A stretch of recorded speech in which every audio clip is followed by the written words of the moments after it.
We live in probably the most exciting time in the past 500 or more years of history. But exciting doesn't always mean comfortable or enjoyable, as some of you may have noticed. We are at the end of approximately 500 years of a process which is modern European history, of a modern European civilization which began within Western Europe with the Council of Florence and with the founding of the first modern nation state in France under Louis XI. That civilization had a great side. The side of the commitment in the direction of universal education, a policy of education which had been developed by religious orders such as the Augustinians, sections of the Franciscans, and especially the Brotherhood of the Common Life during the preceding century. France, when it was founded, Louis XI based the policy of the national policy of the Kingdom of France on educational institutions designed after the model of the Brotherhood of the Common Life.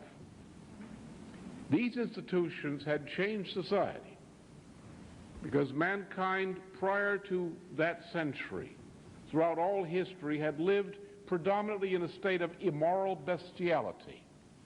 There were really no good nations, no good states prior to that time.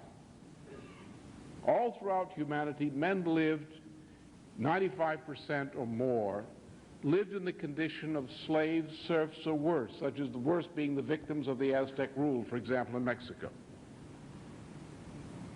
Most people were bestialized, brutalized, denied an intellectual life, reduced to the status of human cattle. And that was the way some people liked it. Society was composed of this large majority of people who were very short life expectancies, very cruel and precarious existence, miserable conditions of life, and brutalized, living just barely above the level of beasts. And that was the condition throughout all mankind, throughout all history, despite a few attempts to the contrary, until the 15th century in Europe. A few religious orders believed that all people were made in the image of God. And these religious orders reached out to take orphans and boys from the families of the poor and to give them a better education in the 14th and 15th century than you can get generally from a college today in the United States. This process of educating the poor, or at least some of the talented boys from among the poor, created a national urban intelligentsia and produced from among these boys from poor families a number of great geniuses, typified by such products of the Brotherhood of the Common Life as Nicholas of Cusa, Erasmus of Rotterdam, the great painter Hieronymus Bosch, and so forth. Leonardo da Vinci was the product of such a method of education. King Louis XI of France was a product of such an education. And thus a great change occurred, all occurring under the influence of the great Council of Florence, which presented a new conception of man and nature,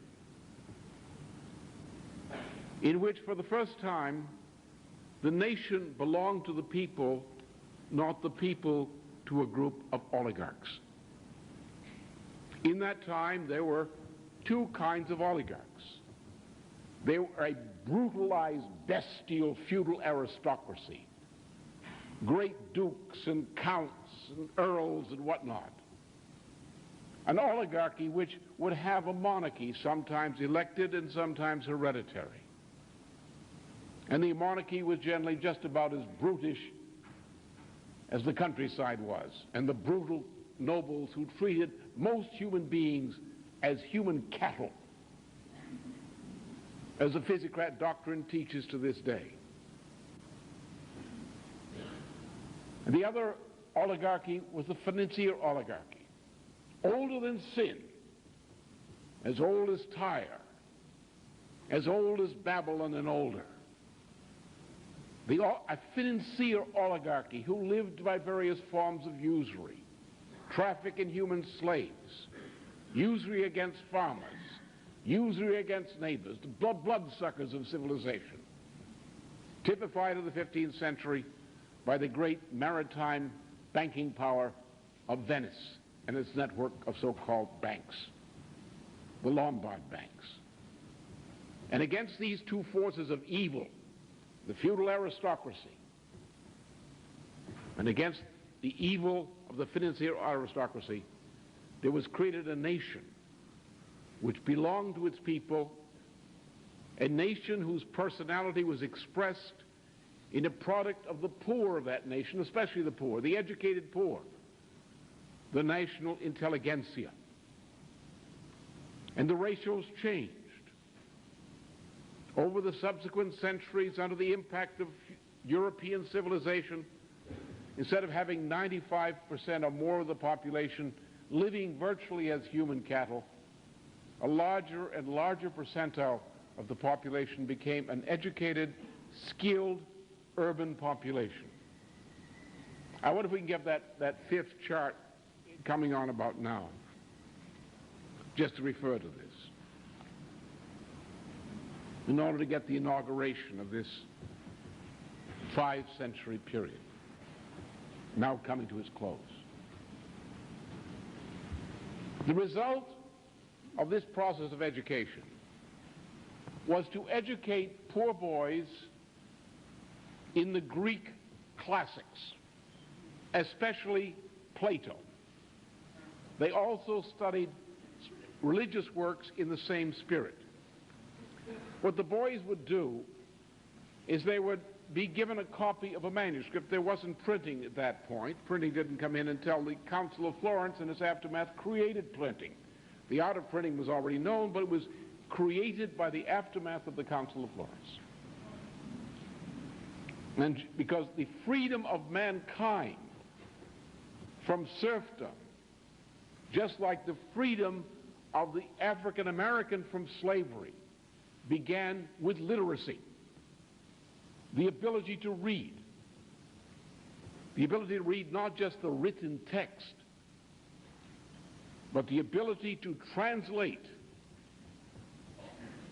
the reading of the text into a re-experiencing of the act of discovery of a great mind 100, several hundred, or several thousand years earlier. And thus, instead of mankind living close to the earth, almost a beast, we had mankind living on the basis of man being a creature of ideas. Not opinions, but ideas. Ideas which represented fundamental discoveries. Discoveries whose practice had lifted man in the productive powers of labor and conditions of life a notch at a time. Until we see in the entire sweep of history that the introduction of education of the poor made possible the transmission and generation of ideas. These ideas, which are great ideas of art, but also the ideas we associate with science and technology, resulted in an increase in the power to exist and master nature of the average individual at a rate beyond anything in all human existence before. The most powerful form of society that ever existed, with the greatest ennoblement of the human individual, was born thus in Europe, granted out of deep root, but was born then in the institutions of the 15th century, especially the Council of Florence, and the realization of the ideas of the Council of Florence in statecraft, in the establishment of France as the first modern sovereign nation state under Louis XI. And from that beginning, all of the good things in the improvement of the condition of mankind on this planet to this date have flown. and because of the greater productive and material power of the educated individual of European civilization. European civilization became in every respect the most powerful force on this planet. A few Europeans were more powerful than hundreds of any other part of the world in other cultures. But there was an unfortunate part. The unfortunate part was that with the breakup of the League of Cambrai in 1610, that the Venetians managed to survive. And the Venetians first allied with the feudal aristocracy and then gradually destroying the feudal aristocracy themselves to take power in the form we see in the Anglo-Dutch monarchy or oligarchy today, established a kind of symbiosis in which the modern civilization, which has become world civilization, was allowed to exist, but at the price of submission to what became first the Venetian and then later the Venetians' pawn and clone, the Anglo-Dutch oligarchy, financier oligarchy. A financier oligarchy modeled not on the feudal aristocracy, but modeled upon the usurers of Venice, the Morosinis, the Contarinis, and so forth. And this continued so up to the present. There were a number of highlights to this. One highlight was the birth of the United States. In the wake of 1610, especially with the defeat of France, which remained the leading nation of Europe until the 18th century, the United States, what became the United States, had the advantage that we in the United States at that time were among the highest, had the highest level of education, the highest level of productivity, and the highest per capita income of any population of the world. We were not a bunch of ignorant barbarians floundering around on the frontier. The United States was not created by the impact of the untamed frontier. The United States was created by the taming of the frontier by Europeans who represented the highest level of culture of any part of the world. But we had one other advantage. For example, the literacy rate in the United States in the 1790s was over 90%. The American farmer was called the Latin farmer because most American farmers had some degree of classical education. So the ignorant frontiersman is a fraud. He never existed, except perhaps in the Confederate Army.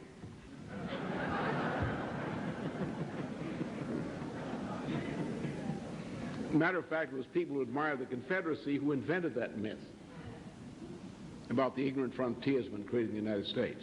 Then Hollywood came along and called it a horse opera.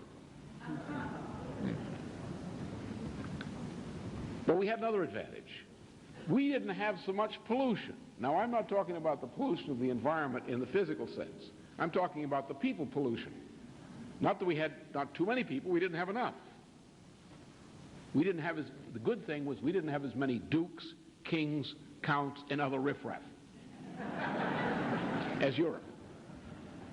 And thus, because we were relatively freer, not totally, but relatively freer of that kind of oligarchical, aristocratic riffraff which poisoned the atmosphere of Europe, we had the freedom, for which we had to fight, to establish on this planet the highest form of nation state which has ever existed to this date, in the form of our federal constitutional republic, in the form of what was called the American system of political economy, which is the most successful system ever devised on this planet or practiced to this date.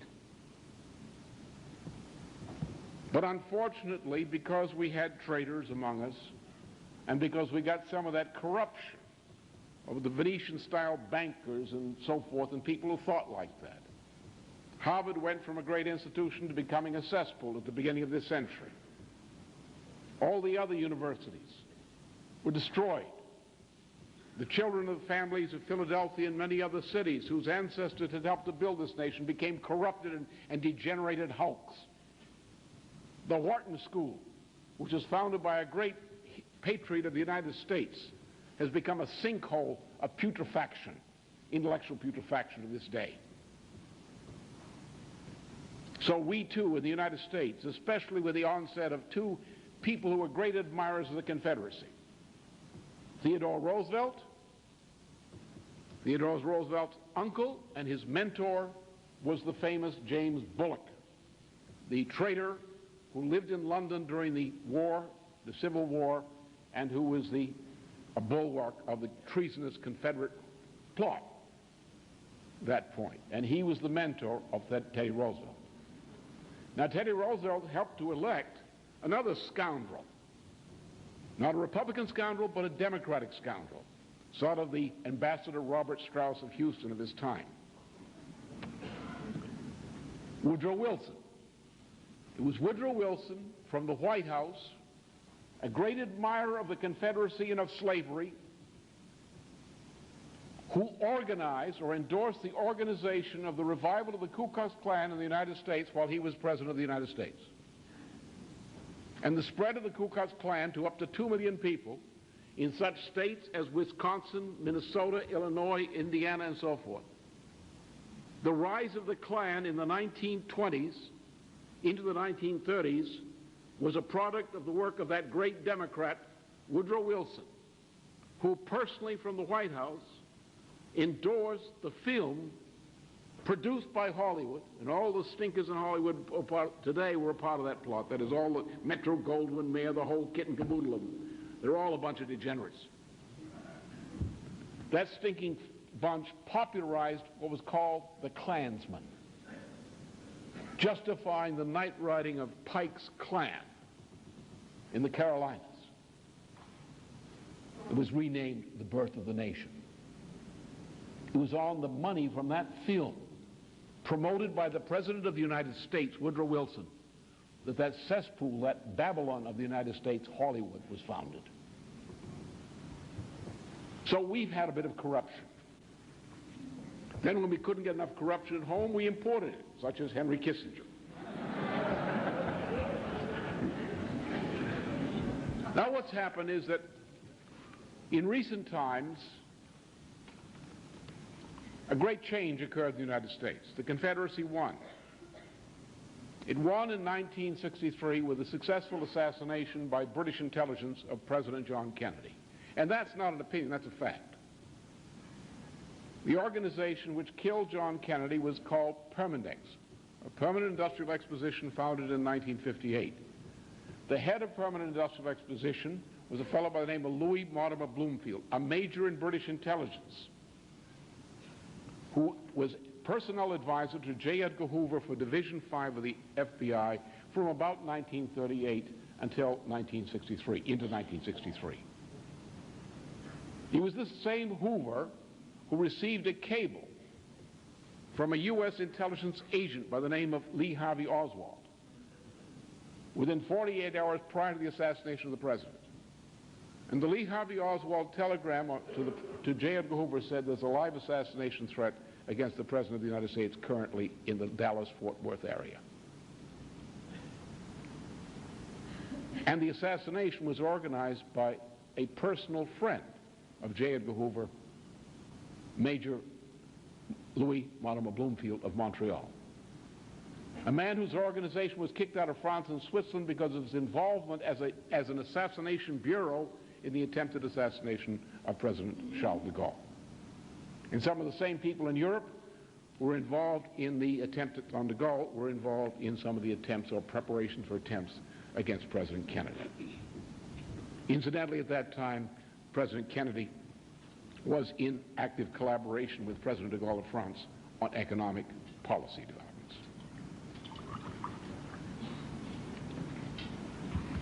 So, at that point, a great change occurred. Up until 1964, this nation was predominantly dedicated, as was all European civilization, to the improvement of the general conditions of life of the average person, to the process of extending universal education, and through a process of realizing ideas in a form which is typified by scientific and technological progress. In 1964, that changed. And since 1964, especially with the transitions in economic policy which occurred over 1964 through 1972, the policy of the United States was moved in a direction directly contrary to the principles upon which it was founded.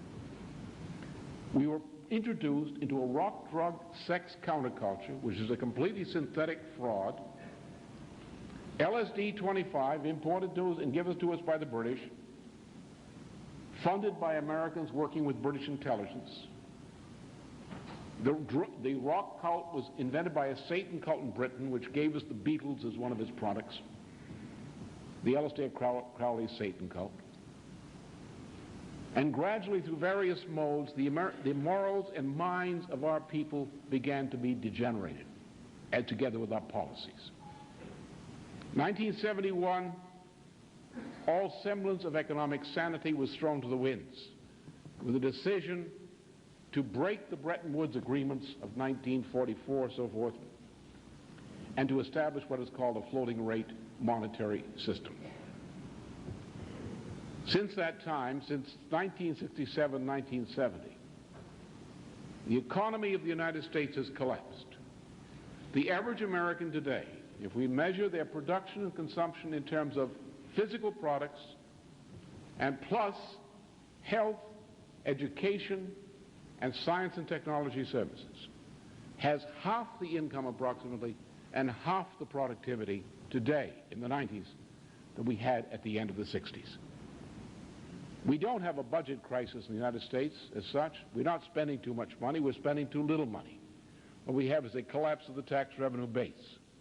And obviously if the average American, on the average, is producing half as much physically and in essential services as he was 25 years ago, and if the income is half of what it was on the average of what it was 25 years ago, obviously the tax revenue base has collapsed and government can afford less.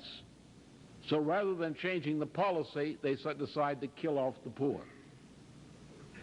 as a way of eliminating poverty by killing the poor. See, if you kill off all the poor, you lessen poverty. It's called the Newt Gingrich theory of economics. All right, so we've come to the point that the collapse of economy, the change in the form of our economy, has brought us to the inevitable doom of the existing world monetary and financial system. Nothing can stop the imminent doom of this system within the next 18 to 24 months, and it could come earlier. There's within 18 to 24 months, the entire world financial system and monetary system in its present form will have ceased to exist. And nothing can prevent that.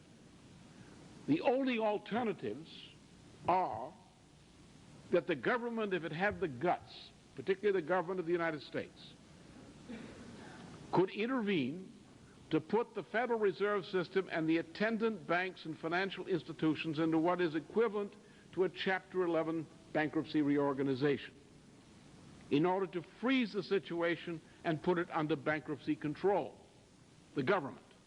Because the Federal Reserve System is a corporation chartered by the federal government, admittedly under special terms. When that system, that is the system as a whole, the Federal Reserve System and its banks, go bankrupt, as they are all collectively bankrupt today, it then is the duty of the federal government, as in the case of any federally chartered bank, to step in and put the bank through bankruptcy reorganization. The difference is the Federal Reserve System and its attendant banks is a bigger monster, and it takes more guts on the part of the government to do the obvious thing. But at any time the governments of the world, or a number of them, put this banking system, this monetary system into bankruptcy, that will halt the collapse. But until and unless that done is, the collapse will continue and nothing will stop it. And if government does not intervene at all, then the system will simply disintegrate. and money will become worthless. You will have on a world scale a situation like that which existed in Germany in 1923 under Weimar, in which your money is no good. Your bank account has been dissolved. Your assets are worthless. The possibility of eating tomorrow comes into doubt. Only government can save us, because only government can do what has to be done. So anybody who wants to lessen government, better take another think about that. How are they going to eat? Because there's less food than ever before. The grain cartel did it. The financiers did it. Our agriculture department did a good deal of that. They destroyed the farmer. Whole section of the country that used to grow food don't grow food anymore. The United States, apart from grain exports, is a food importing nation. Americans sometimes used to talk about all the aid we're shipping overseas. No, the aid is coming in from overseas. In the form of food we're getting from the poorest countries and starving countries in the world at bottom prices. Prices so low our farmers can't compete with them. And now the world's in a food shortage. What's going to happen to us? Oh, we need government to reverse what's been done. So we come to a situation where the system is doomed. The banking system is doomed. The financial oligarchy has carried its success in ruling this planet to catastrophe. That is certain. The question then is, can we survive it? That's the first question.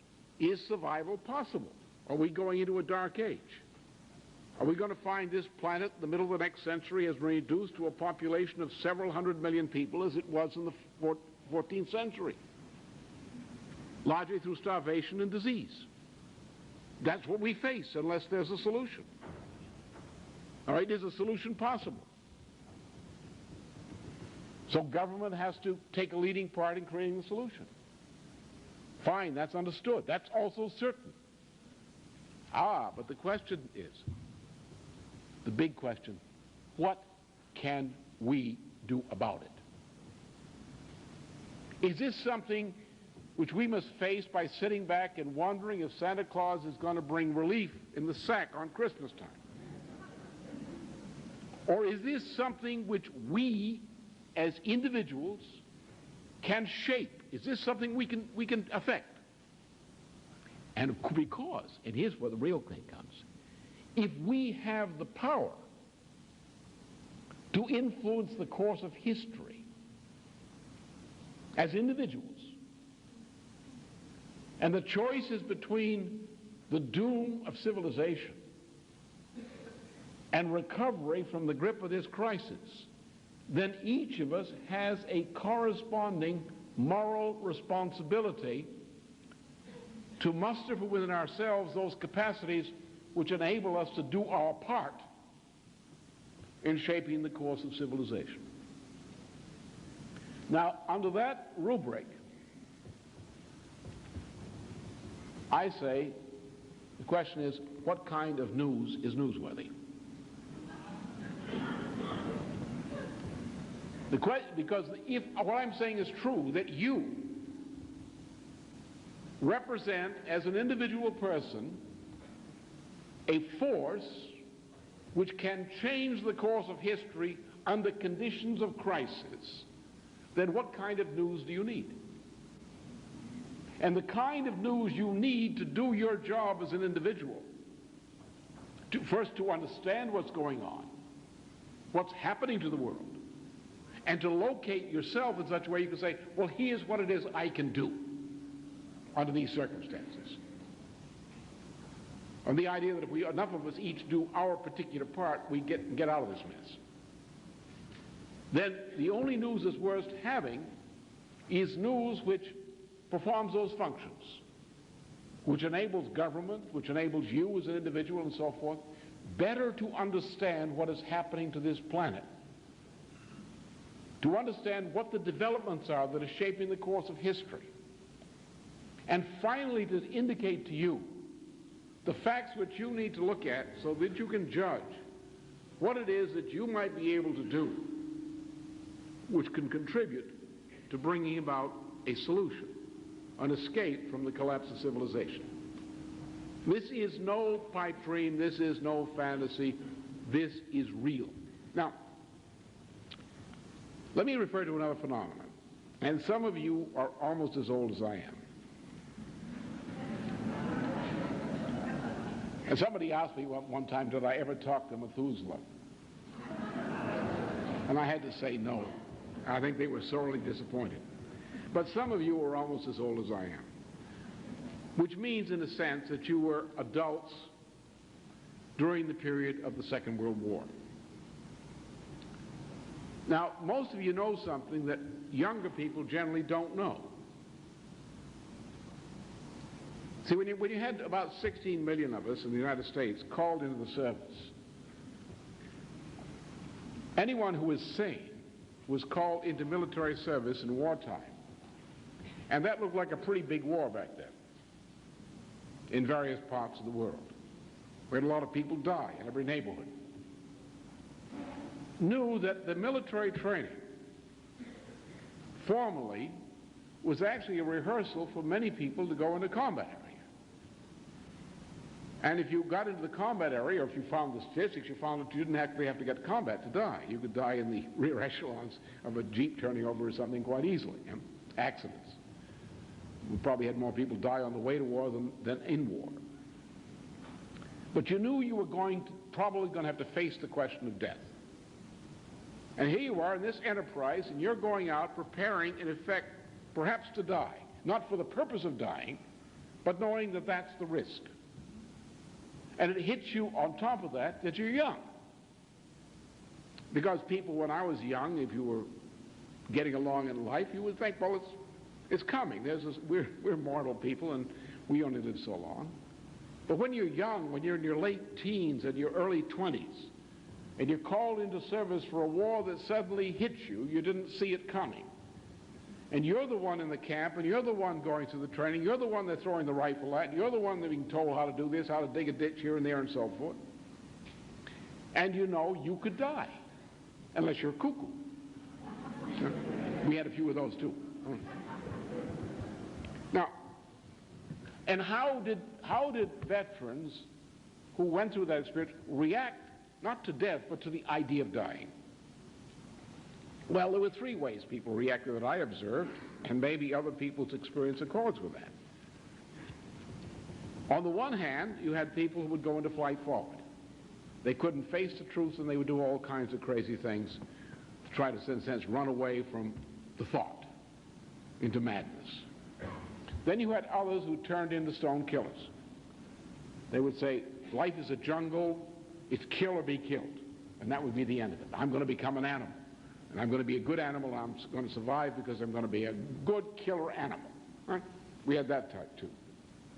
But the person you wouldn't mind having for a neighbor had a somewhat different view. That person would say, I may have to sacrifice my life for what? What does this mean to my life? What does it say about my life? It means that there's something which is so important that I realize the meaning of my life by losing it, if necessary. Is it important to have this nation? Is it important not to surrender? Is it important to fight for certain things? And this poses, as St. Augustine put it, under the question of justified war, are there justified wars? Are there causes which are tantamount to justified wars? That we put our lives on the line because the thing for which we fight is so important that to lose our life in winning that fight gives meaning to our life, our having lived. The fact we're willing to make that risk. Now, what has happened in the generation that returned from the war, from the baby boomers, who are the children of the people of my generation, as I saw them on campuses when I was teaching 66 to 73, the baby boomers do not have that sense of morality. As a matter of fact, the counterculture was against that. We do not have people in general in our culture from younger generations who are willing to put their lives on the line for ideas. They just don't believe in ideas that much. They believe in feel-good. They believe that just going through life feeling good about yourself. You know, when I was young, nobody could afford a midlife crisis. Except a few kooks here and there. We put them up in the attic and visited them on holidays. We couldn't afford it. Then somebody came along and some psychiatrist said you should have a midlife crisis.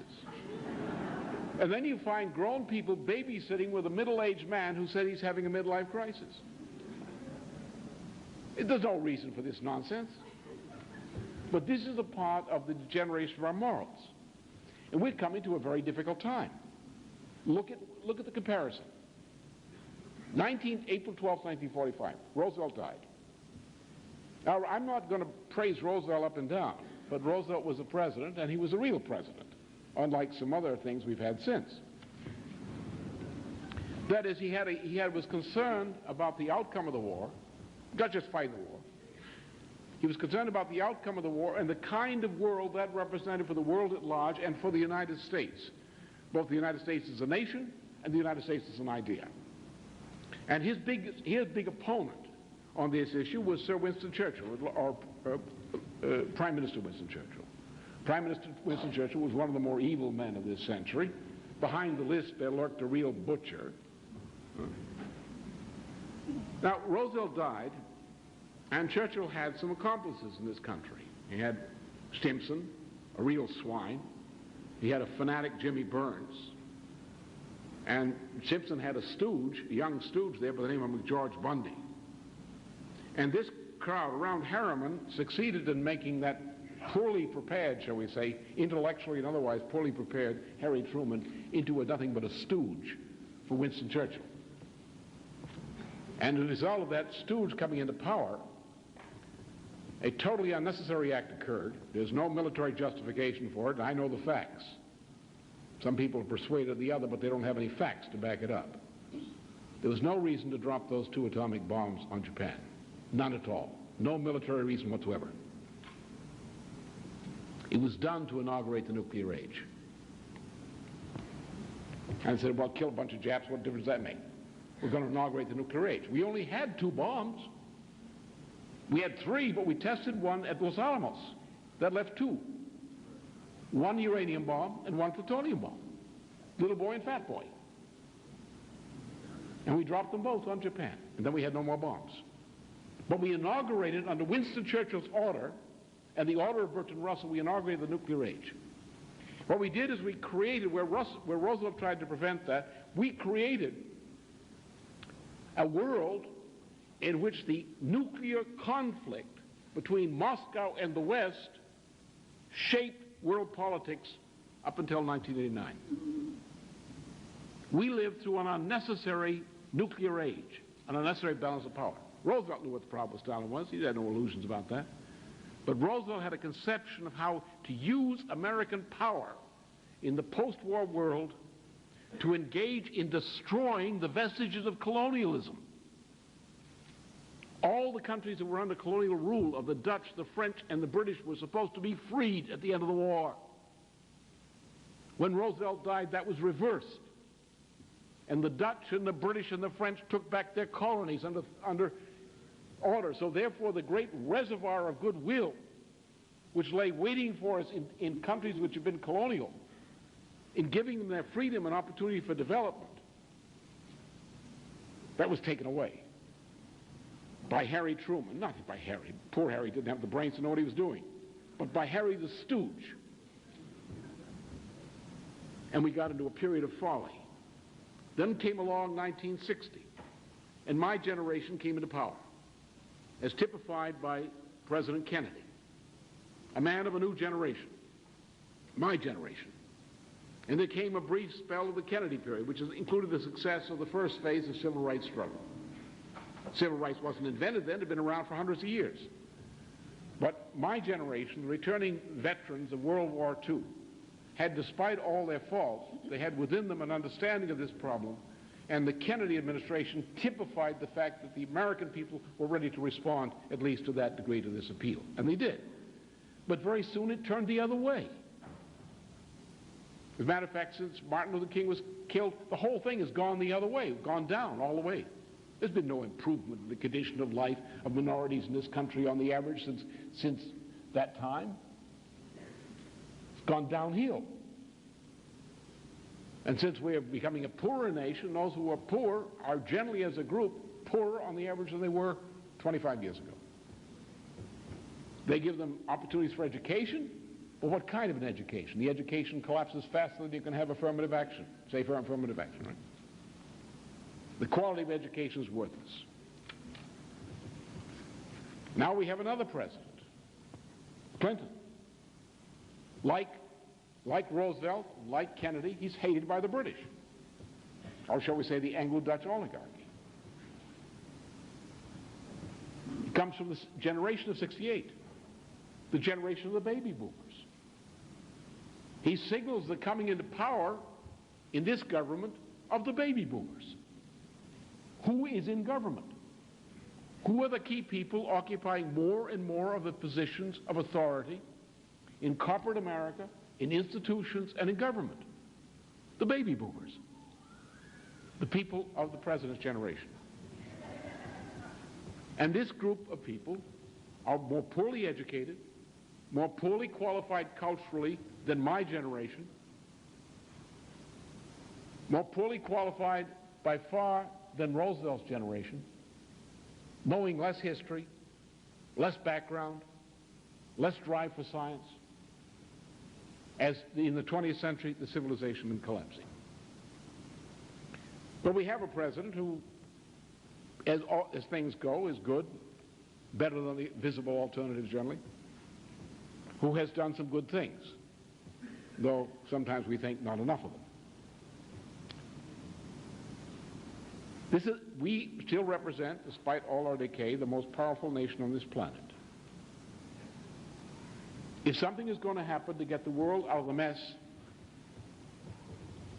in which it's in now, it's going to have to come in large part from the United States. It's not going to come from the Republican majority in the Congress, is it? It's not going to come from the news media, is it? It's going to have to come from leadership. And the only leader in sight with power, who, whatever you think of him, is this guy who's president and what's immediate around him.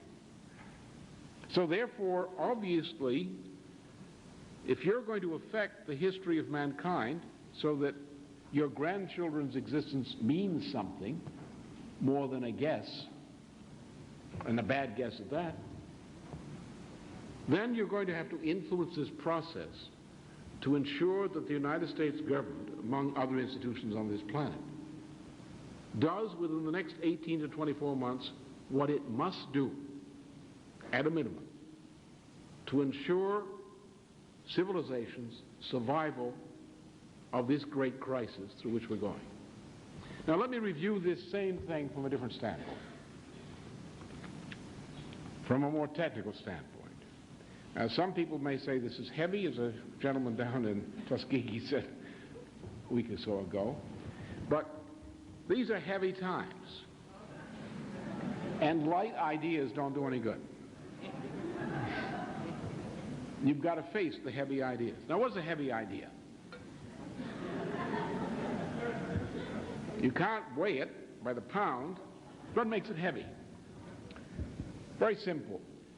We go into life, we wander around the streets, and you meet a jerk coming down the street, and you know this guy's an average jerk, and you think you're obliged for some reason or other to strike up a conversation with friend jerk, or neighbor jerk, as the case may be, or brother jerk. So now, knowing what jerks are, you know how the jerk's mind works. And therefore, you know what he believes, you know what his prejudices are, you've read the polls, you remember?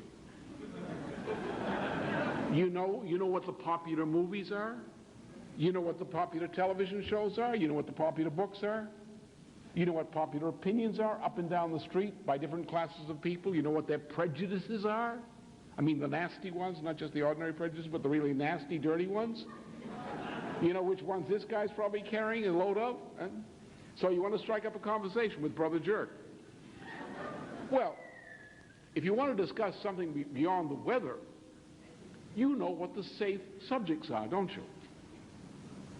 And if you want to stick to those safe subjects and those safe assumptions, you can walk away after the conversation, having shaken hands. Well, nice to meet you. Nice to know a man who thinks like I do. Right? And you go, why is that? I think like him? What's wrong with me? Huh? Okay, that's light thinking.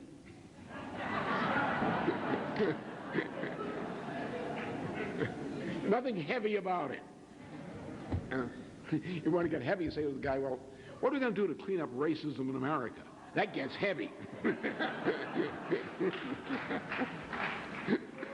right, so what heavy conversation and heavy ideas are those which involve challenging axiomatic assumptions. Axiomatic in the sense of the axioms of geometry, most of which are false, by the way. The point is an infinitesimal smallness, the line is a straight line, all this sort of thing. Remember? It's all fake. It does not, none of it's true. Anyway, but that's all right. So, but something which, from the standpoint of evidence, enables you to show somebody what you mean by the falseness of a generally accepted idea. And the presenting of conceptions which are contrary to popular opinion, either of people in general, or a class of races, or a class of university professors. It doesn't make any difference. Everyone's got their own prejudices, their own shtick, as they say. So if you're going to say something important these days, when all of the ideas which are generally accepted are leading us to disaster, then you're going to have to say something pretty heavy. And if you haven't said something heavy, you haven't said anything worth saying. Because what you have to do is you have to convince people that, and show them that not as Socrates did in the famous Socratic dialogues. You raise a proposition. The guy says, well, everybody agrees that this is the case. You say, but everybody's wrong. If too many people believe in something, you know it has to be wrong. So let's examine this assumption. Let's ask ourselves, what is it that people assume which causes them to believe this proposition? Now, is what they assume true? Let's examine that. And let's go deeper. And let's discuss what that means. So a Socratic dialogue which challenges the axiomatic assumptions of deeply held belief of people is what is needed. For example, how many people in the United States would say amen to free trade? You're going to hear something about free trade. How free trade comes directly from the devil. There's no question about it. We've got the pedigree, we've got the begats. Huh? But people believe in it. People believe in it not knowing that free trade is destroying them. It's destroying our agriculture. It's destroyed our industries. It's destroyed our finances.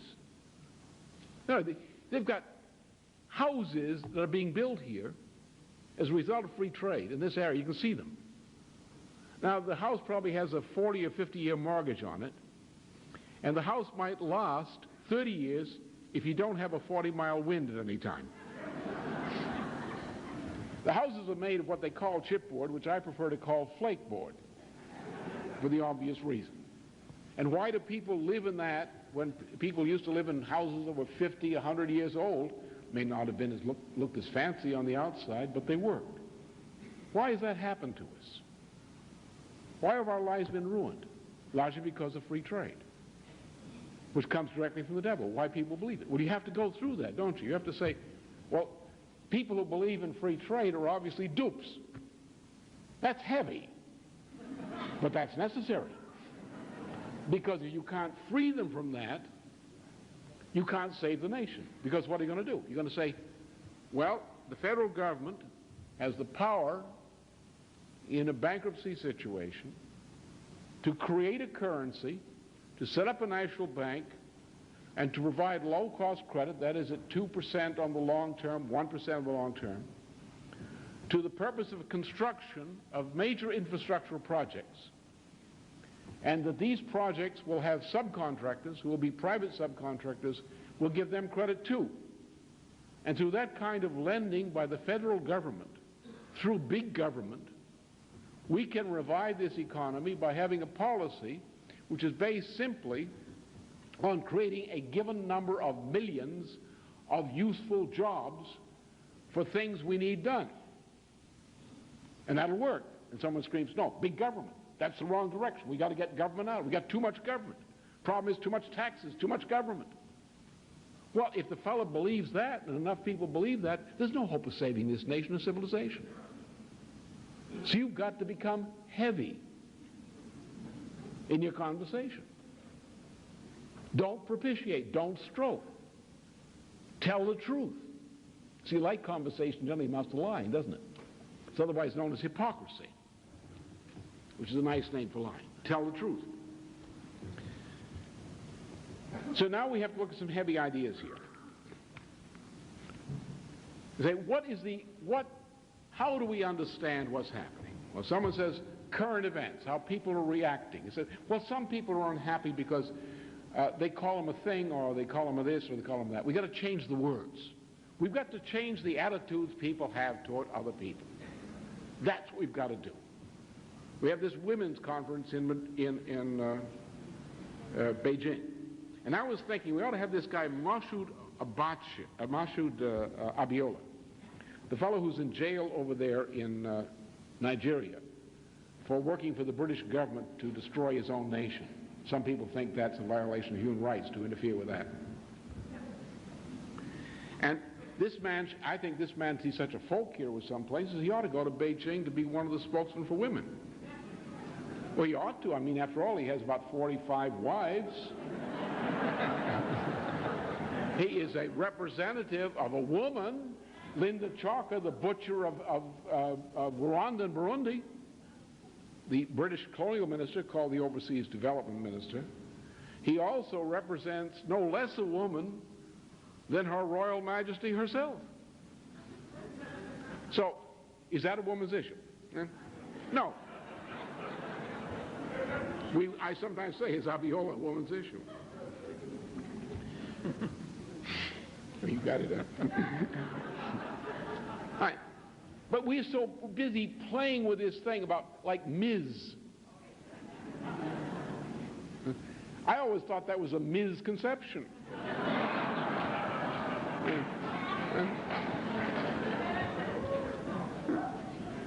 These are the kinds of things people call democracy. They call it all kinds of nice things. We should have these things by word play. For example, I heard the report, I haven't been able to check the figure, but the report is plausible, that 40% of the students in our school system today are being given downers called Ritalin.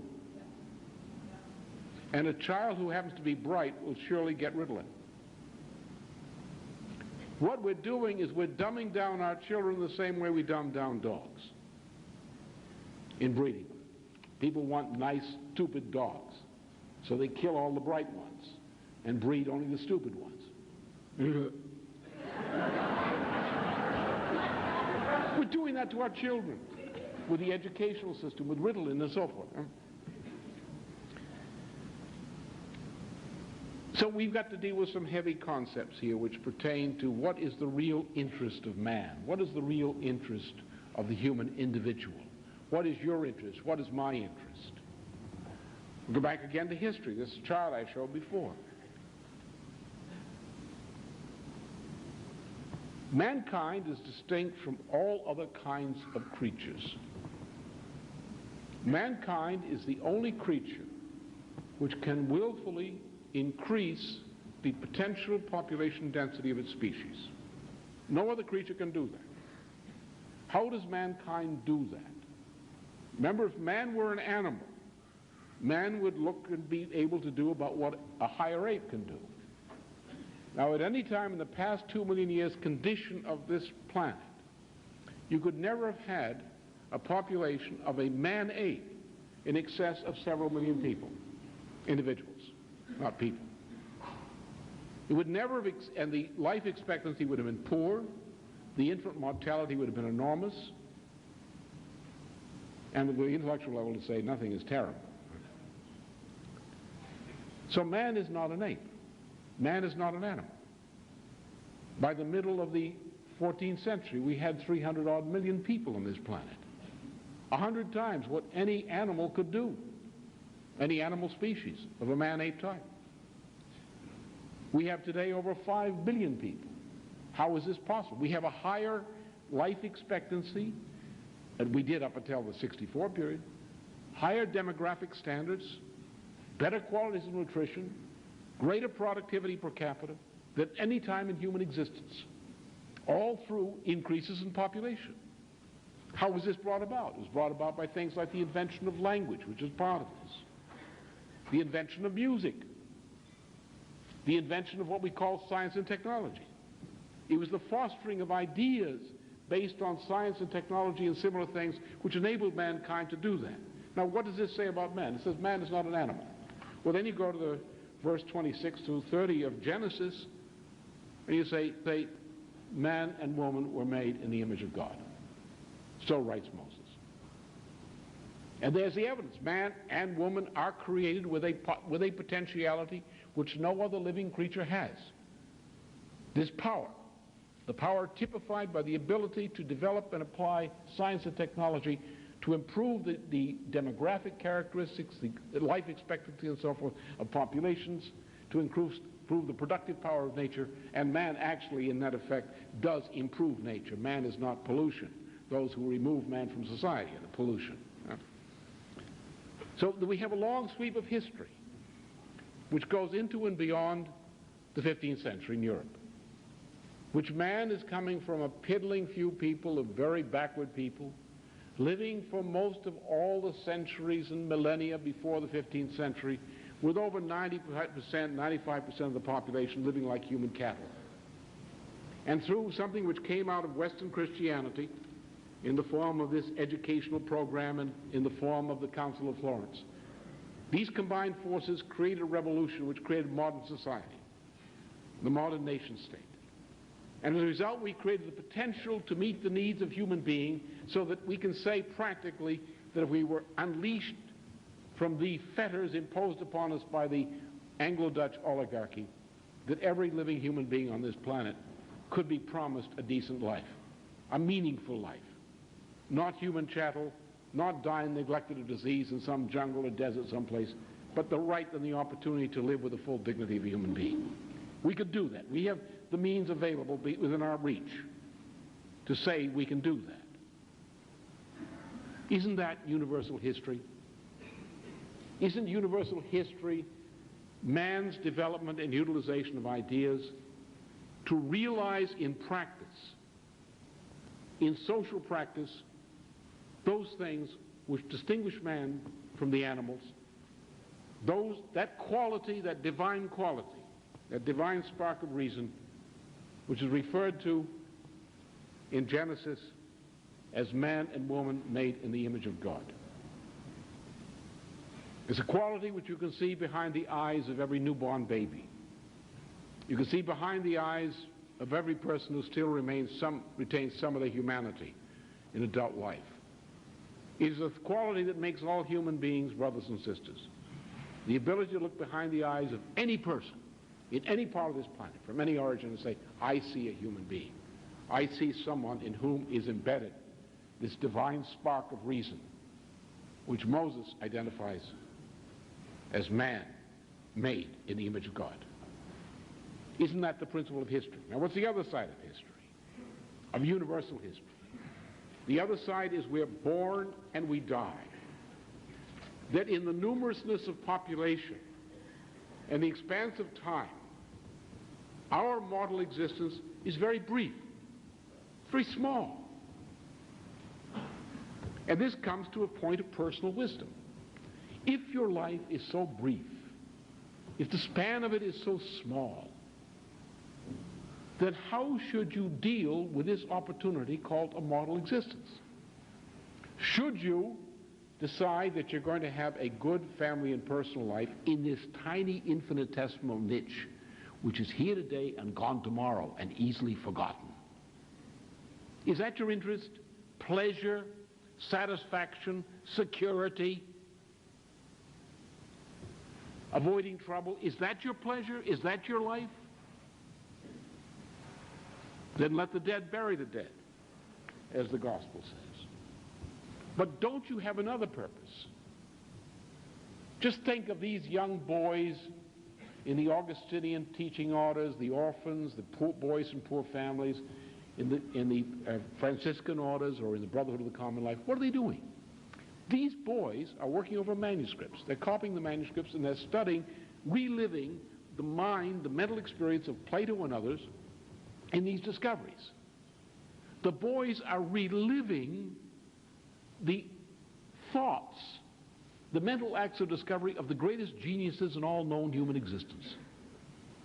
These boys, living in poverty, working in some religious order's school in the 14th and 15th century, know Plato better than they know the next door neighbor.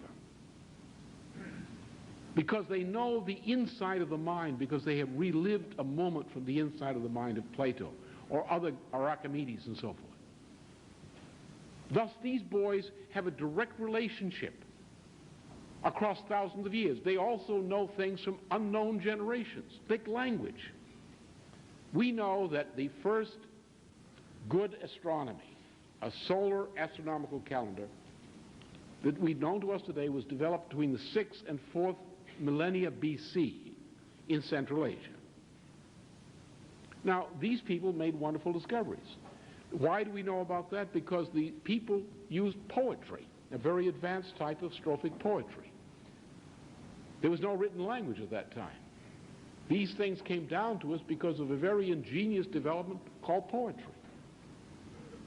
The poetry was possible because the language had been developed. We know from the work, some work on Sanskrit in the 5th century BC, the principles of how this language is developed. So even when we are learning a language, we are learning something, a tool which is given to us, which comes down from many thousands of years before us.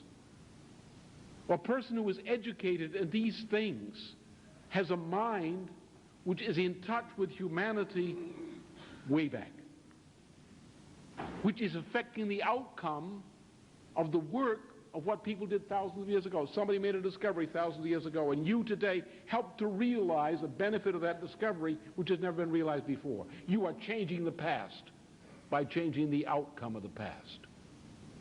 You absorb an idea. You may not even make a discovery, but you pass these ideas along as a teacher or a parent to children and others.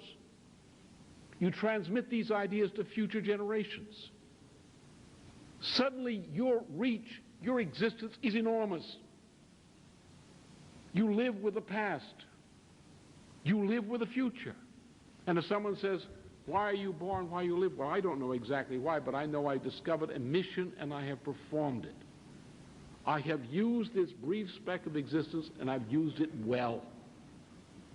I've used it to change things for the better through good ideas, through questioning, either through generating good ideas or simply even by retransmitting them as a teacher to those who need use of it, to coming generations. So the problem we have is typified by the student, or you think you may be acquainted with the student. Some teacher is trying to help some students, and the teacher brings up a subject which he thinks the student should be interested in at that point in their education. And some wise guy in the class gets up and says, hey, teacher, are we going to be held accountable for this on the next examination? Now, Schiller had a polite word for this called the Brotgelehrten. These people have no respect for knowledge whatsoever. They have no respect for their own minds. They only have respect for what am I going to get out of it in terms of career and money if I get this degree. You have people slithering along the streets today with college degrees who couldn't get out of a decent high school 25 years ago or 50 years ago. Or that principle. So do you have respect for yourself as human? Do you have respect for your own mind? Do you believe in ideas? Do you believe that some ideas are beautiful? Do you believe that ideas have beauty and others not, of course? Do you believe in the transmission of beauty to other people, of sharing beauty as ideas with other people? If so, you can be as poor, as miserable, as isolated, as mistreated as you may want to be. But if you're that kind of a person, you're a good person. You're important to humanity. You don't have to justify your existence. But if you snuck into the caboose of life seeking pleasure, I'm going to get all I can. I got to look after my interests. I got to take care of my personal interests. I can't be bothered with the world. I can't be bothered with subjects which I don't get paid for by an A on an examination paper, which I don't get better pay for. Then you've got the moral problem we face today. Okay, so there are two questions here. To understand certain kinds of ideas, the first idea you ought to have is the idea of what is man and what is man's relationship to man and nature. If the relationship is in terms of ideas, through which mankind acts as a creature made in the image of God, that's good. But if you are living in a niche in the feel-good society, watching the right television programs, being entertained, getting what you think is enough money, keeping your nose out of trouble, keeping your children from embarrassing you with the neighbors or the teacher or whatever, if you're living that kind of life, you are a zero. Almost as if you had not lived. You've thrown your life away.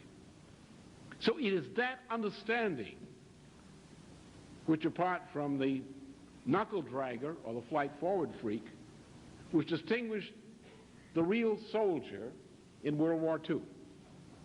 Some vague sense that your life was a contribution to humanity. And if you lost it in the service of humanity, you hadn't lost it at all, because you had become a necessary person. And if you're a necessary person, you think about these problems of history. You think about what's right and what's wrong. Now we come to modern history, which I've referred to.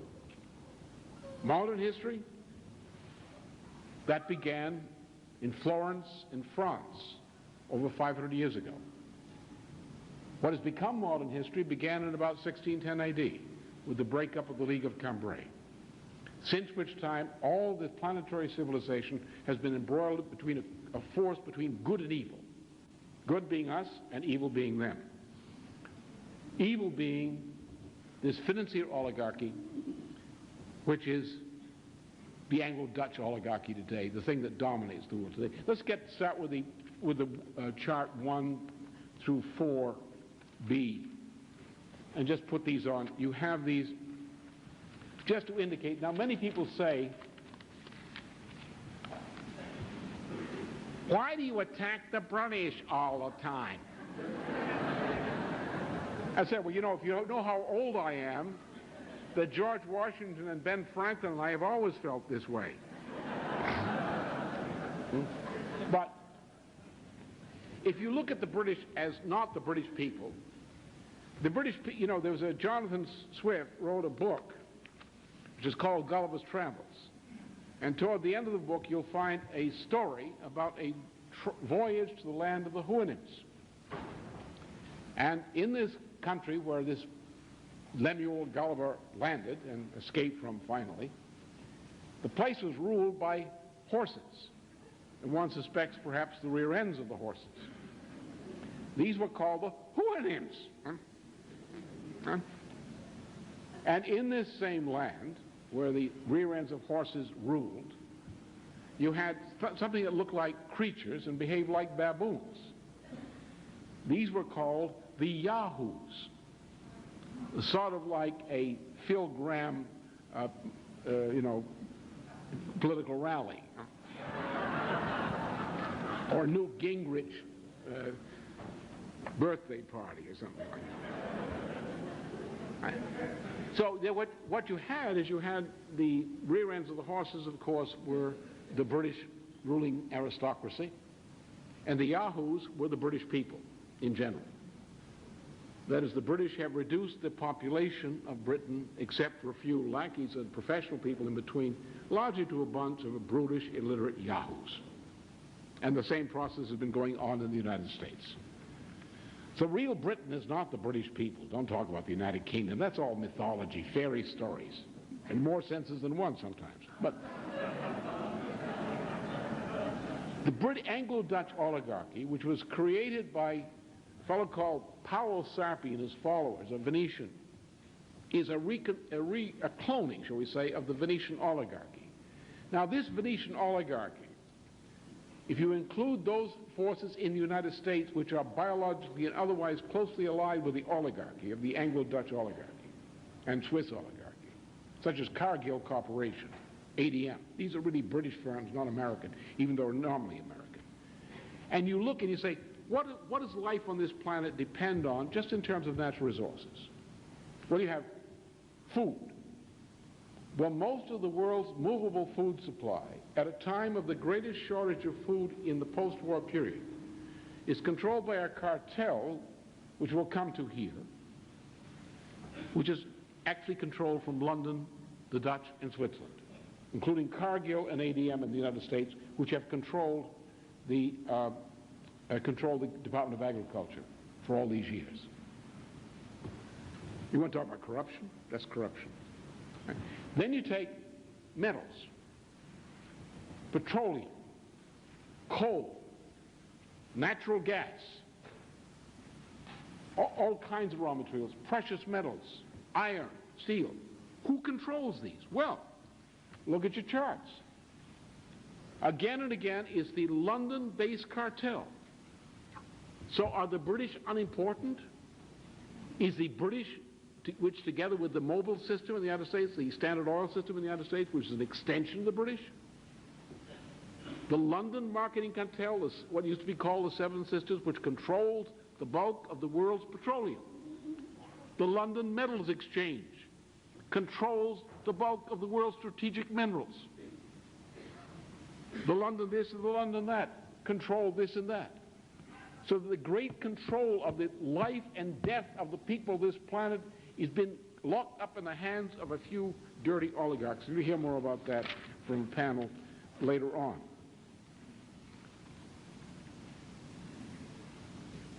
Why do we fight the British? Because the British represent not the British people, the Anglo-Dutch oligarchy and people like the Lowells, which includes McGeorge Bundy, the Harrimans, and that crowd in the United States, the Morgans, represent a group of parasites, the oligarchy, which has brought upon us all these problems. The reason we have problems in the world today of the type we have is because beginning 1610, despite the American Revolution, despite the noble efforts of President Franklin Roosevelt in that direction, despite the efforts of Abraham Lincoln in that direction specifically. You know, Abraham Lincoln was going to invade Canada and destroy Britain. You know that, don't you?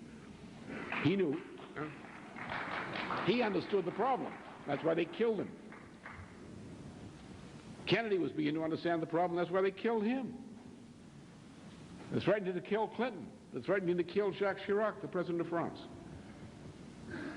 Because we did not free ourselves of organized crime, which is the best term for it, the oligarchy, we have had imposed upon us institutions which are contrary to the nature of modern society. So then what do we have in history? We have modern history. And modern history is the aftermath of the establishment of the modern nation state, a state committed to scientific and technological progress. Modern history is also the failure of the institutions of the modern state to eliminate organized crime, the usury practicing oligarchy. Modern history is the conflict, thus, between two forces. One, what happened in the 15th century, which is called the Renaissance, typified by what happened in France, typified more generally by the Council of Florence. You have an opposite force which emerges at the end of the 16th century as an organized force around Paolo Sarpi, which is called the Enlightenment. The Enlightenment is typified by Sarpi, by Galileo, by Thomas Hobbes, by Francis Bacon, by René Descartes, by John Locke, by Isaac Newton, by David Hume, and so forth and so on. That's the Enlightenment.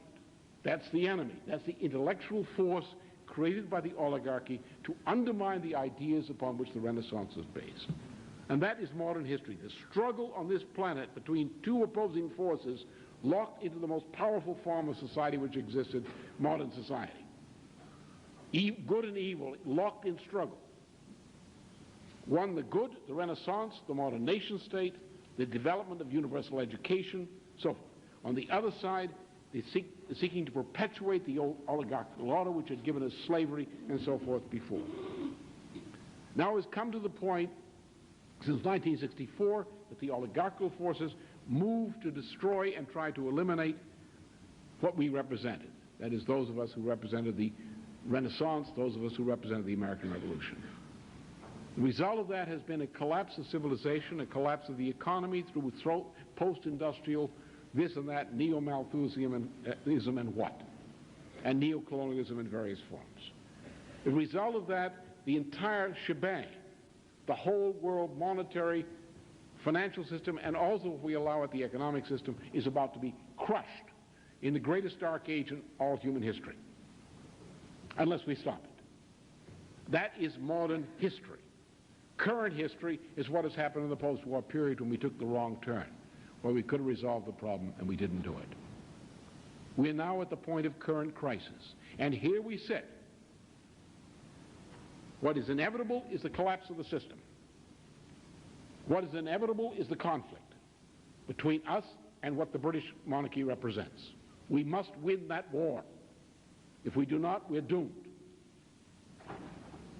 What is uncertain is what the outcome will be. And what has to be decided by each of us is what is our part in determining what the outcome will be. The problem we face is to rise out of trying to propitiate Brother Jerk coming down the street and instead give Brother Jerk a good dose of heavy ideas. I will share with you, which you can get, have it made accessible to you by my co-workers around here who can dig it out. I did a policy memorandum recently. We are in the setting of this conference or its aftermath. We are upgrading our South Asia intelligence work related to the work of the Executive Intelligence Review. And so I wrote a memorandum on this subject as a guidance to those who will be working with me from Europe and elsewhere on this project in the coming week. It's called it's an intelligence bulletin which is not secret. Any of you can have it who want it. Just get out my friends to give you a copy of it. It's an 8 memoir. It's on South Asia as a strategic intelligence function. It will give you an example of the practical application to intelligence work and news gathering of what we are doing or trying to do to get some heavy ideas across to people in government and elsewhere who need them. We've had some success in that direction, as you may have noted recently. But to emphasize what we are doing, in partial answer to the last question, is to define the heavy ideas which are needed. From the standpoint of saying, we have to start from an understanding of universal history and man in universal history. What is history all about in practice for us? In the context of history as a whole, what is modern history? What does the word modern history mean? We're in modern history. We're part of modern history. We were created by modern history. What are we going to do about it? We are caught in current history, which is the end phase of modern history, about to go under. What are we going to do about it? We are individuals caught up not by current events, but by current history, where the past, the outcome of the past, and the shaping of the future are being decided. We're not in current events. We're not in a mouse hole in 1995. We're in the breadth of all history coming into us and in the breadth of all history that follows. We are the people at the bridge who will decide whether the human race will get across the bridge or not. What are we going to do to get them across the bridge? That's not a question of current events. It's a question of current history, how the past and the future are linked through us and people like us. The people who take moral responsibility who can look into the faces of our ancestors without shame and says, yes, you're dead, but I'm carrying the torch. Who can look to the children of the future without shame. I want you to come forth. I'll do everything to make it possible for you to live and succeed. This is not 1995. It's a bridge. It's the junction point of the past and the future. And we stand here in the middle of it.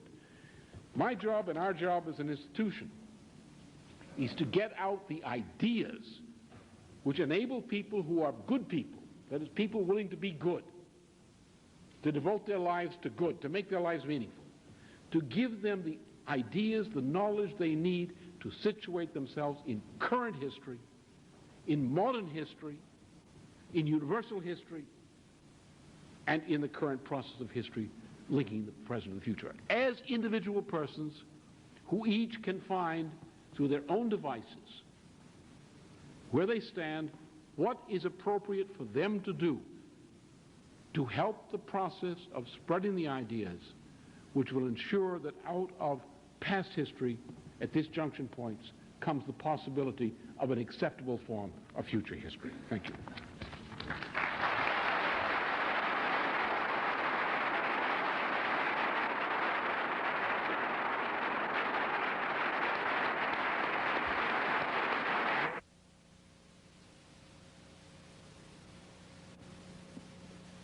Good evening. My name is Roger Patapa. I attend meetings in Braintree, Massachusetts. I've made myself so many notes here, I don't know where to start. Basically, I've been reading this material for 2 months, and I'm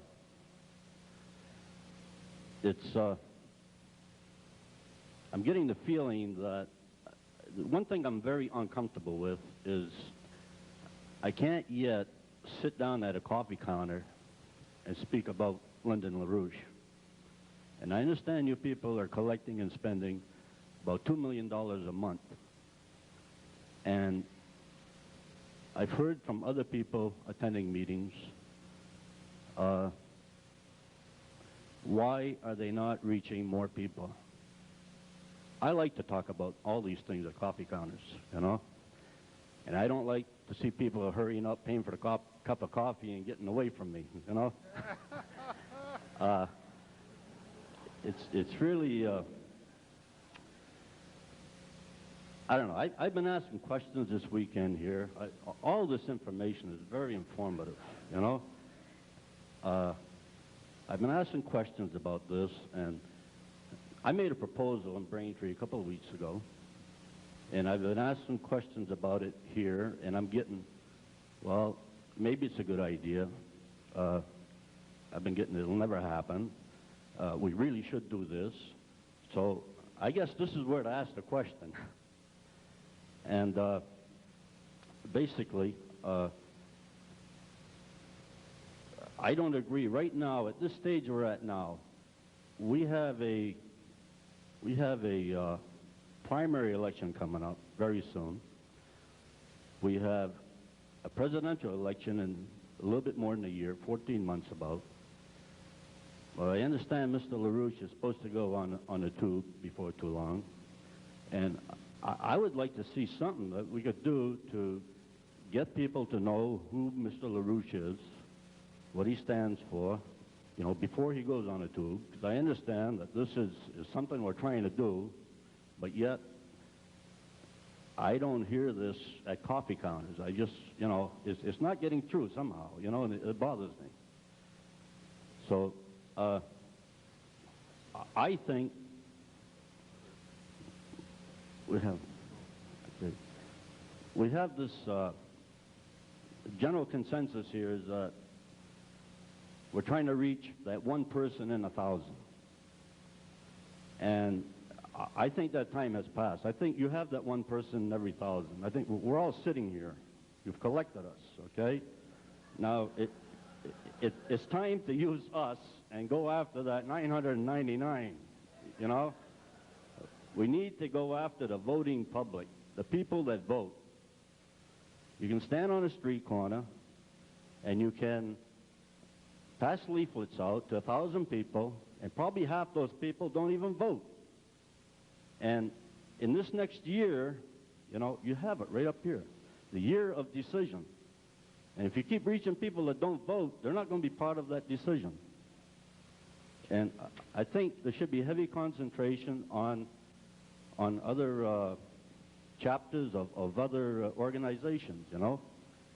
With my proposal, I picked United We Stand because, number one, I'm a member. I have never attended one of their chapter meetings. I get their literature that speaks only of domestic things, nothing of any world economics anywhere. It's all domestic.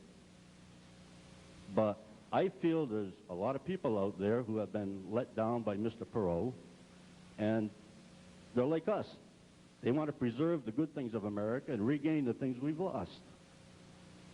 And if we reach everybody that goes to a United We Stand meeting and pass them pamphlets, I mean, like, I'm talking a national effort, not just, well, Roger, you got a good idea. Won't you do that and go to a Massachusetts meeting? I mean, I'm one person hitting maybe 15 people. That's not going to do anything at an election time. You need to get every chapter in the United States to hit every United We Stand meeting when they come out that door after their meeting and give it to them. And you know you have reached people that care about politics, or they wouldn't have been to that meeting. Now, I know you're doing a lot in this field, you know. I mean, you're reaching a lot of people, but are you reaching those actual laymen that do a lot of the voting, you know, on a wide scan? You know, if that would work out, you know, if you get a good response from that, then the following month, you know, you hit the construction union people, same way, you know. And basically, that's my point. I've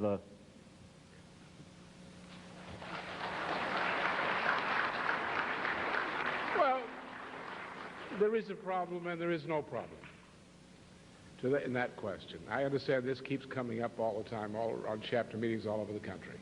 People ask that question quite naturally. But it's really not a problem. First of all, you have to remember a couple of things, which are not so obvious, but they're obvious. First of all, let's take the operations. I realize it's getting late, but let's go through this because the question comes up that is asked so often around the country that I think Roger's question should be answered here in a more fulsome way because others of you might ask the same question and know somebody who does.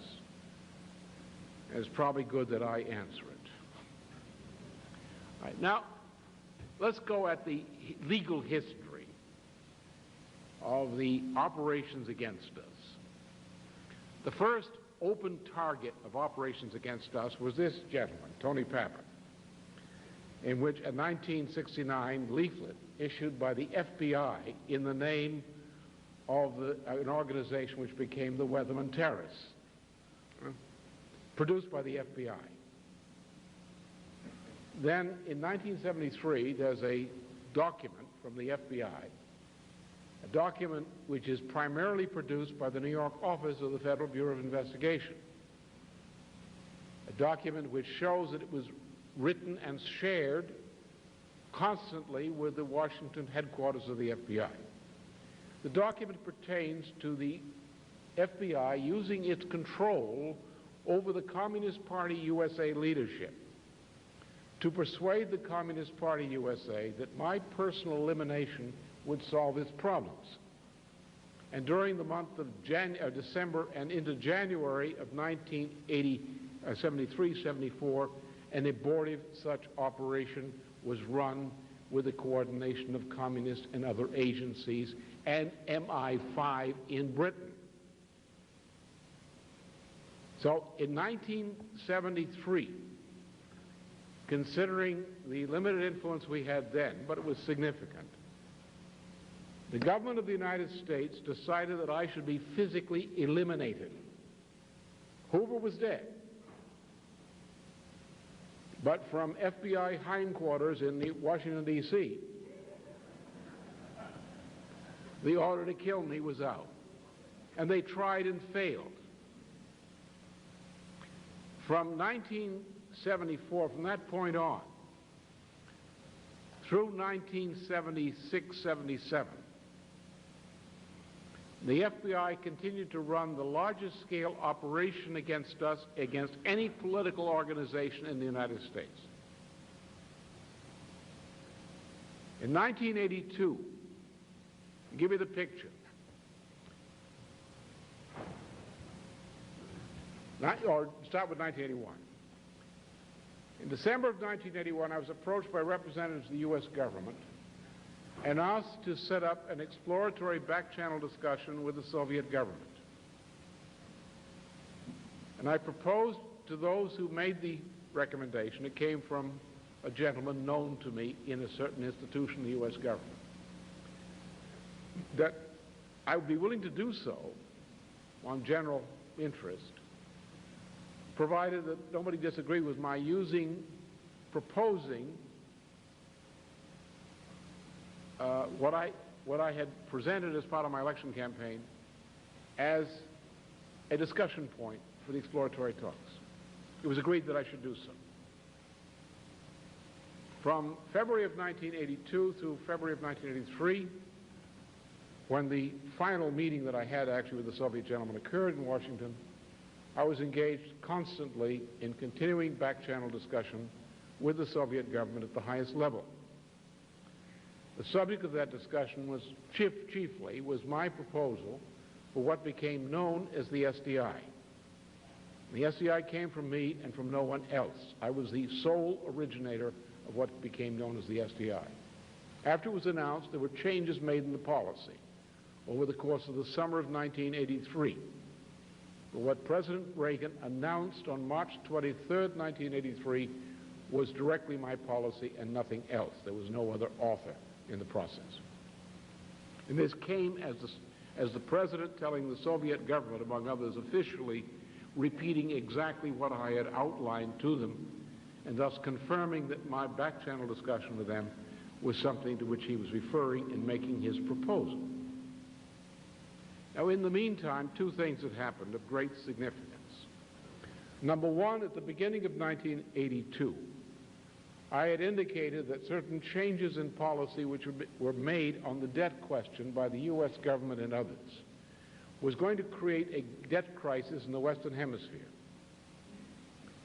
And then, of course, in the middle of this, we had the outbreak by arrangement of Henry Kissinger and Lord Peter Carrington and so forth of the Argentina-Malvinas War, in which we took a very active role. Now, our active role in the Malvinas War had an effect upon the politics of all of South and Central America, such that when I went down in May of 1976 into Mexico to discuss at that point the Malvinas War, I had an invitation to meet with the President of Mexico, who I knew very well, though we'd never met. We had our own back-channel discussions with President Jose Lopez Portillo of Mexico, which had been ongoing for some time. But at that point, the President decided it was time to meet with me directly. So Fernando Quijano and I had a meeting with the President, and he arranged that I would have at the Presidential Palace at Los Pinos a special press conference, and it was a mammoth one, I must say, by all standards, arranged as a courtesy. At that meeting, the President asked me, it's no secret now, what is going to happen? I said, the intent of the people in the United States and elsewhere is to take your country apart piece by piece. That we must expect that the crisis will hit you by no later than September of this year, at which point they will proceed to take Mexico apart piece by piece. So that was about an hour presentation, and later some mutual associates who were tied into the establishment of Mexico and other countries suggested that what I'd written on this subject in many papers previously be consolidated in a single report which would be useful to all of the countries on the question of how to deal with the debt crisis. So I devoted a good deal of time to that in the ensuing weeks, and at the beginning of August, I presented a paper known as Operation Juarez, of which copies naturally went to all the relevant people in Ibero-America, and also to the National Security Council, to the relevant people in the United States government. And as you know, shortly after that, in August, the Mexican debt crisis exploded. And you may not know that during the hours of the explosion of that debt crisis, the entire world financial system almost went into a chain reaction collapse. Now, in the meantime, in June and July of 1982, there was a big powwow in Washington. And all of the agents of the Soviet government had to go back to Moscow like the ravens gathering at the roost. And at this meeting, they all had, in this context, they all had to write their Venetian ambassador-type essays. The type you will find of the Venetian ambassadors on leaving their post would write a message to the Doge at call about the country which they'd been spying in. And these letters, many of them still exist. Well, the Soviet government had some Venetian practices. And a KG man was stuck in a room, or presumably have to write out his full report, a written report, and take, I guess, an oral examination, or even an anal one on the question thereafter. So the purpose of this was the opinion that Brezhnev was, yes, indeed, about to die. And the selection of the next successor was a formality at that point, and Yuri Andropov was selected. In this context, somehow, the nature of my back-channel discussion with the Soviet government on behalf of the Reagan government became known. The reaction to that was that in the meeting which occurred at the Bohemian Grove in California, this was the one where, after which Helmut Schmidt bragged that he shared a bathtub with, no, it was Helmut Schmidt shared a bathtub with Henry Kissinger. But they weren't in the bathtub at the same time. But in any case, they might have contracted a disease or something together. But anyway, there you had Lee Kuan Yew, Henry Kissinger, Helmut Schmidt, all in George Shultz's automobile, traveling from George Shultz's house up to the Bohemian Grove. At the Bohemian Grove, according to correspondence we had a Judge Webster of uncertain gender and parentage, the head of the FBI, was present. And in August of that year, Henry Kissinger wrote a letter to Judge Webster, it's the so-called Dear Bill letter, which you can see, many of you know it, which started an attempt to have a special government operation run to eliminate me. In January of 1983, the President's Foreign Intelligence Advisory Board, the rump session of it, endorsed Henry Kissinger's proposal.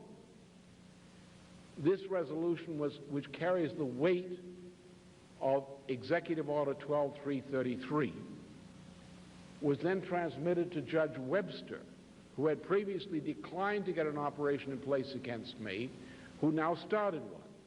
Judge Webster assigned the operation to Oliver Buck Revelle, the same guy who set up the drug trafficking out of Mena and later passed the job on to Oliver North. And Revelle set up the operation. So an international, special, undercover foreign intelligence operation was set up against me and my associates. The operation began to operate fully by April of 1983, less than a month after the announcement of the SDI. At that point in New York City, under a member of the intelligence community, that is John Train, a New York banker of Smith & Train, at that time an employee of the international Rothschild banking interests.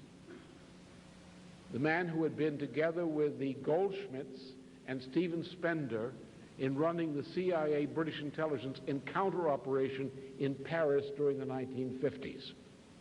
Right? So John Train set up a salon. He's also a crony of McGeorge Bundy. Set up a salon in New York City through the auspices of his private bank. This salon was represented by members of the national intelligence community, also the ADL, NBC TV, the Wall Street Journal, the Reader's Digest, and other scumbags. These people met under the direction of Train, who provided a chart. This chart made a structure of the types of libels which the U.S. news media was supposed to publish against me and my associates, but me essentially. As a result of these meetings and agreements reached, as of January 1984, continuing through 1988, the most massive libel ever presented against any American, any individual American in the post-war period was directed against me through all of the major and many other U.S. news media.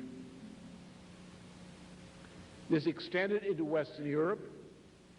It started in the Soviet Union in 1984, which was integrated with the operation against me by the FBI in the United States.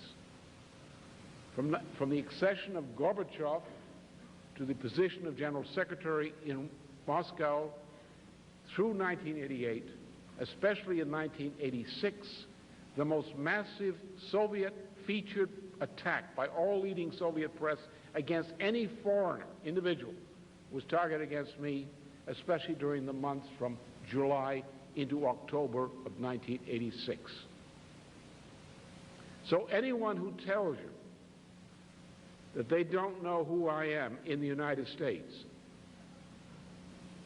is either one of the most stupid people in the country, most ignorant, was born the day before yesterday, or is lying. We don't have a recognition problem. Doesn't exist. What we have is a fear problem. I know Americans. Americans were great cowards. I served overseas with them in World War II. And I saw how they reacted in the 1940s when we came back. I watched them cringe before McCarthyism. I watched them so afraid of losing their jobs and their privileges that they became zeros, moral and intellectual zeros. I'll tell you what the problem is of the people who were the '68 generation, the people who were the children of my generation, of the returning war cowards. Not that they were cowards in World War II, but they became cowards when they came home. They were so afraid of the Depression they would do anything for everybody, a bend in any direction, to avoid losing job security. They formed a cult of personal and family security in a small niche at all costs. They degenerated morally naturally. They began jumping in the neighbors' beds.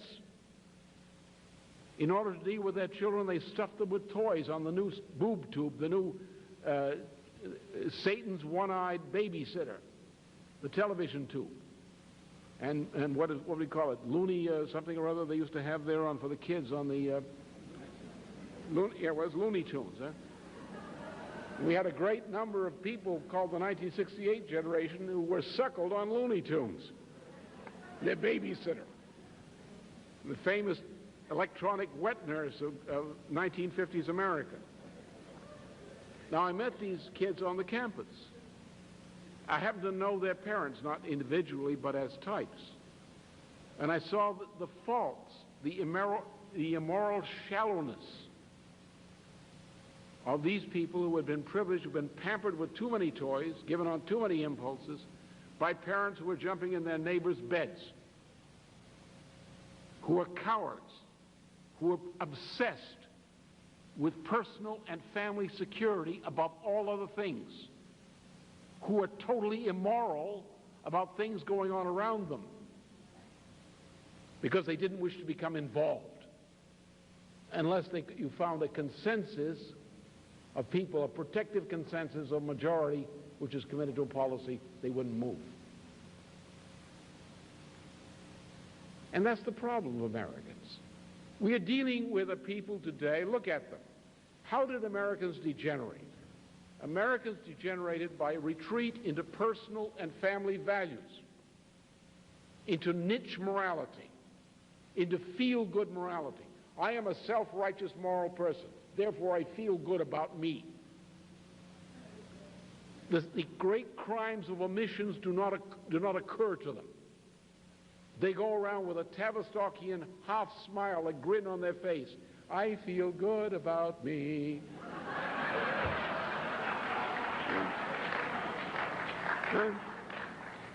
The most immoral, pharisaical, hypocritical swine imaginable.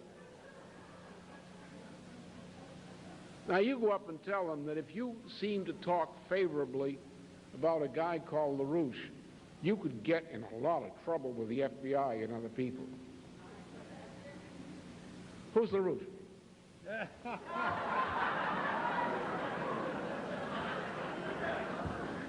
You know it. Most of you know this thing. You've seen it. You've had contact with it. Now, the only way you can deal with people is don't play the game. Play the game of truth. You mean you haven't got the guts to admit you know who he is?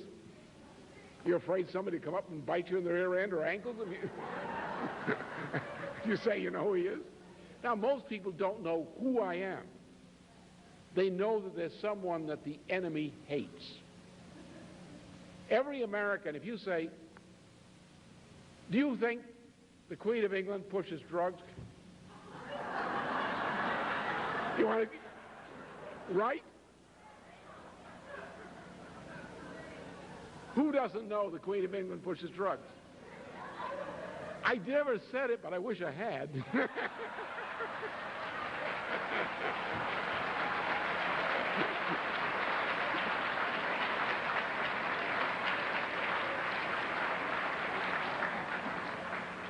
I mean, let us be realistic. So the problem is not effective propaganda. How are we building? What did I insist upon when I got out of the jug? You know, you got some members around here who wish I hadn't been let out. I destroyed their peaceful cottages and things like that. But in any case, what did I insist upon? I said, cut out amateur night. Cut out the cottage industry ways of doing business. Stop commenting upon somebody else's newsday book. There is no news in the New York Times. The only news in the New York Times is the editor came out of the closet.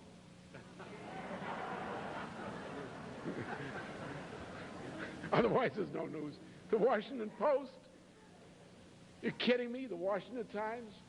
Associated Press? Ted Stomach Turner? I mean, there are three things that we now know should never be broadcast on television. The sexual act, the manufacturing of frankfurters,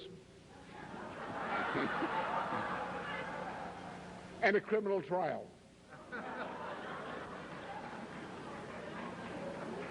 And I'm convinced, and I've said again and again, the only reason this trial ever occurred is because Ted Turner needed the money. They told him he'd have to marry a look-alike of Jane Turner if he didn't. Jane Fond if he didn't, whatever. Jane Stomach Turner, whatever it is. All right. So what we are doing is what the point I addressed yesterday morning, or yesterday afternoon. The American people don't know anything. They don't know what's happening to them. They only know whatever it is, it's unpleasant. And they'd rather feel good than know what it is. You know that. You're out in the streets. You know the people. Just relieve ourselves. Face the truth about our friends and neighbors. Huh? Right. They don't understand history. In school today, they don't teach history. They teach current events. And you grab a hold of an electric wire. That's called a current event. For all they know. So what's our job? Our job is to say, look, Europe, you can lose everything. You can lose your bank account. You can lose your mortgage. You can lose your house. You can lose your food. You can lose everything. Don't tell me what you have that you have to defend. Because everything you have in that nature is about to be taken away from you. It's threatened. Now, you're not going to defend yourself by saying, I'm going to defend these values. I'm going to insist on leading a normal life. I'm going to keep my nose clean and keep my job and keep out of trouble, and I'm going to survive with my bank account and my savings. Crazy. It's not possible. Not when the whole financial system is about to be blown to smithereens, when the industries and the employment are about to be blown away. This is no time to talk about such trivial matters. About I've gone, you know, it's like the guy who looked, I've crossed the ocean in this rowboat 5 times. What storm? Yeah. This kind of thing. So they don't know. They have forgotten these questions. The question of what is life? What is the meaning of mortality? What does life mean? What does my life mean? They haven't faced those questions. What is history? What is humanity? What am I a part of this human race? How am I to understand my existence in the vast expanse of human existence? When everything that I find that I have prized, however foolishly, can be turned to dross, what can I cling to that is real? When I become old and I fear my mortality is overtaking me, what can I cling to that is true and valuable and a just source of pride to me, of my life being meaningful, every instant of my life remaining as to having a meaning? You only find that by understanding mankind and how you as an individual person can fit into humanity, why you are indispensable to all humanity, or can be, because you can receive and impart ideas which represent the treasures of the past on which the hope of the future must be premised. So therefore, what's important for us to tell people? It's important for us to teach people universal history, the idea of universal history, the idea of how important it is to be an individual human being, what you can do with the wonderful opportunity which is human life, even a mortal existence, to know what the issues of history are, to know that the European history that we represent is one of the greatest things in all human existence, one of the greatest things that ever happened in this universe. To know that this was a flawed creation because we didn't get rid of evil in the form of the traditional oligarchism. And the time has come when the toleration of evil brings the continued existence of a global civilization into jeopardy. And we are faced with a challenge in the collapse of this system of doing something.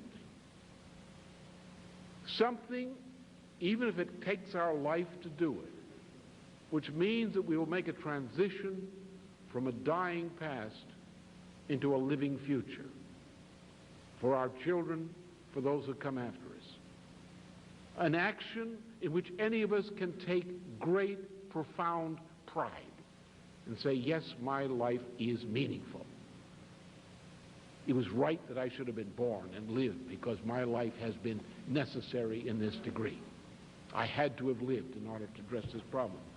Now, we're coming at a time when all of the usual coffee counter values are going down the drain with yesterday's coffee. If they don't try to sell it to you today, you got to watch them on that.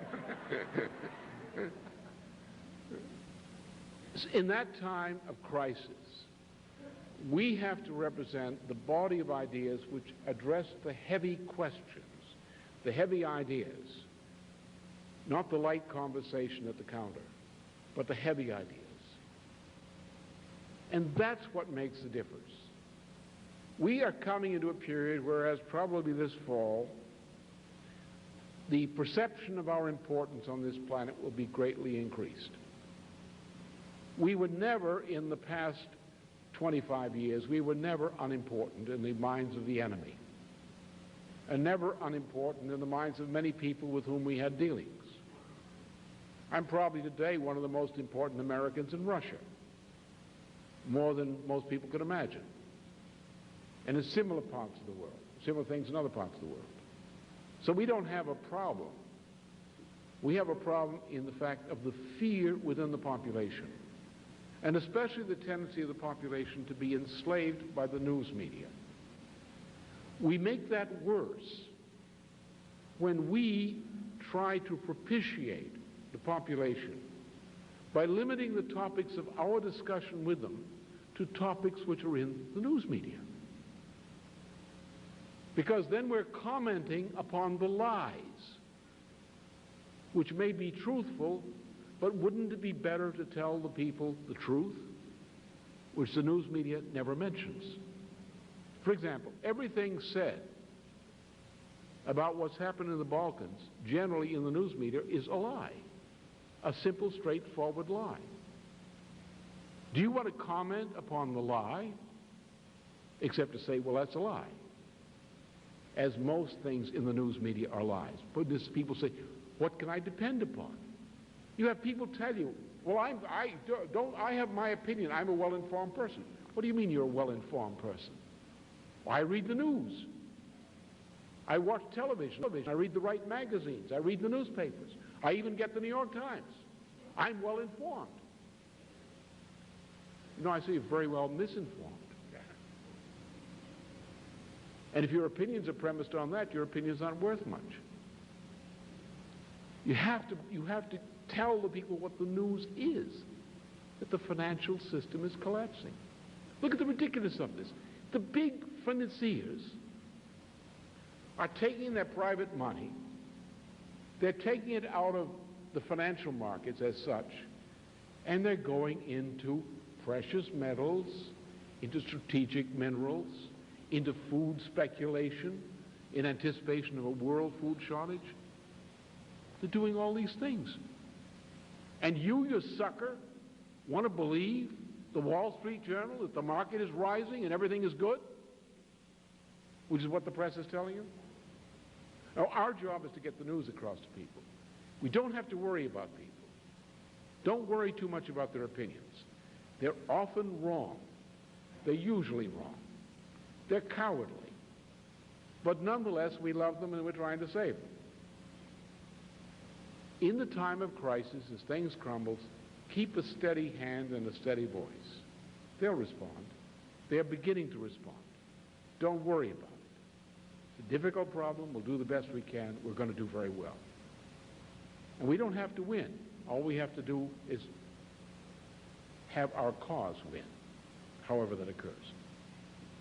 Don't worry about it. We're doing the right thing.